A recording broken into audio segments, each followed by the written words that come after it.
Hello, Year 4, it's Mr. Tamlin here, and welcome to our second history lesson this term, where we'll be learning more about the Anglo Saxons. Now, to start us off, let's warm up our brains with some total recall questions. So our first question behind the screen here links to last lesson when we were introduced to the Anglo Saxons. Our question is, when was the Anglo-Saxon period? So we're thinking about some dates here. What years were the Anglo-Saxons living in Britain? Question 2 links to our last unit where we looked at electricity. Our question about electricity is, what is mains power? And I've given you a little picture there to try and help you. And then our third question links back to a digestion topic right at the beginning of the year. What is a function of our molar teeth? So what do our large molar teeth do with our food? So you don't have to write anything, but see if you can pause the video now, have a think about these three answers, and then click play once you're ready.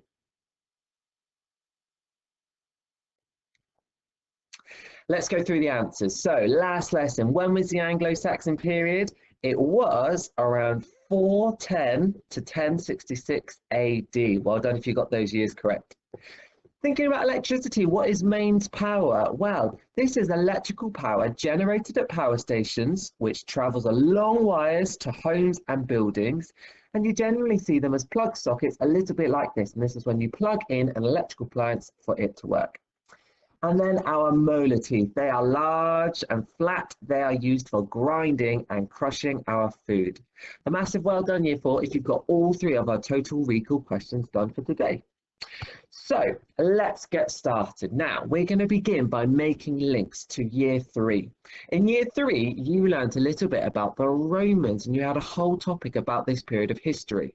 Well, during the first 4 centuries CE, which stands for Common Era, Britain was ruled by the Romans. The province of Britannia had grown rich through trade, farming, industry, and the building of large towns. However, tribes started to attack the Western Roman Empire, and many troops were sent to Italy to fight invaders. The Anglo-Saxons, which if you remember made up the Angles and the Saxon tribes, knew that the Romans were retreating and felt that Britannia would provide land to grow crops, raise their animals, and settle down in new villages. Their own lands were overcrowded and the low-lying areas were often flooded, which made their farming very, very difficult. The Anglo-Saxons crossed the sea in small rowing boats from around 410 AD. And we can see on the screen now a map here showing lots of the different tribes, especially the Angles and the Saxons that we've just been talking about that make up the Anglo-Saxons, their routes over to Britain. Anglo-Saxon Britain wasn't ruled by one person, and the Anglo-Saxons were not united, which means they did not all get on. They invaded as many different tribes and each took over different parts of Britain. Each group of Anglo-Saxon settlers had a leader or a war chief.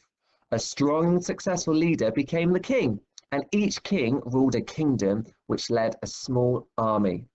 From time to time, the strongest king would claim to be Bretwalda, which meant the ruler of all Britain. If you can see on your screen now, there's a map. Now, by the end of the 6th century, there were 5 main kingdoms in Britain. You can see Northumbria here, Mercia, East Anglia, Wessex, and Kent. There are the 5 main kingdoms, but by the middle of the 7th century, there are actually 7 main kingdoms. So we've got Northumbria, Mercia, East Anglia, Essex, Wessex, Kent, and then Sussex.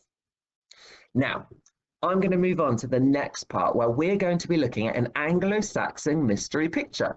To begin with, though, I'm only going to show you a very, very small part of the image, and I would like you to try and guess what it is. I'm then going to reveal more and more of the picture, again, trying to think about what it is. So here is my picture. I'm only showing you a little part here. Can you have a little think? What do you think is this picture? Now, it is linked to the Anglo-Saxons somehow. Do you think you know what it is already? Let's go on to the next part. I'm going to reveal more of the picture, which looks like this. Have a little think, say out loud if you've got any ideas yet. I'm going to reveal more of the picture now. Getting more and more. Have you any idea what it is? Or what it might be used for? Or how it's used? Let's reveal more of the picture. We're nearly there, nearly about half of the picture's revealed. Any ideas? Let's go for a little bit more. A little bit more. Or hopefully you've guessed it now. I'm going to show you the rest of it. It's this. Now, well done if you thought it was anything like a helmet. This is called the Sutton Hoo helmet.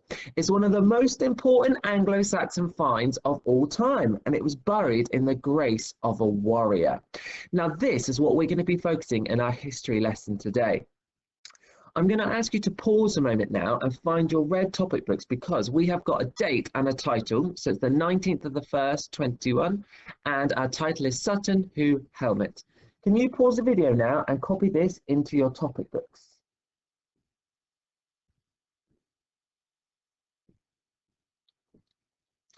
Let's move on. So our main learning powers today, we're going to be imagining, linking back to that Sutton Hoo helmet, imagining who and what it is.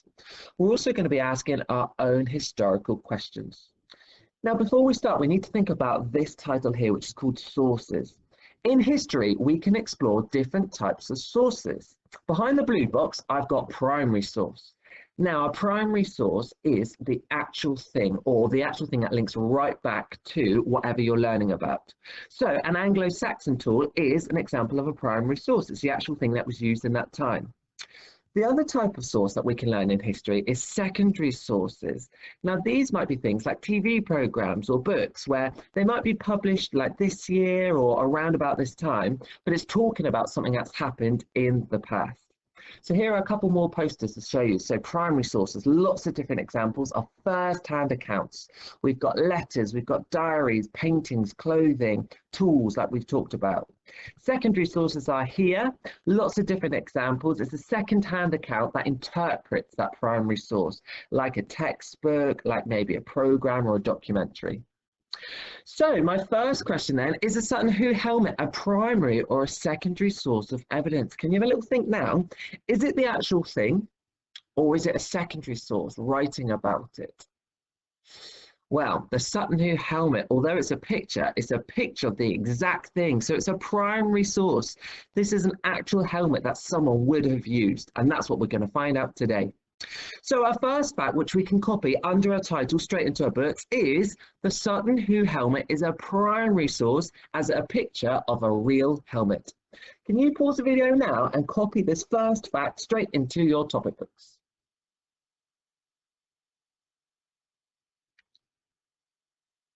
Super, let's move on. Now, I would like you this afternoon to use the internet to answer these other questions and then copy and complete the blue writing in your books. So my first question is, what is the Sutton Hoo helmet made of?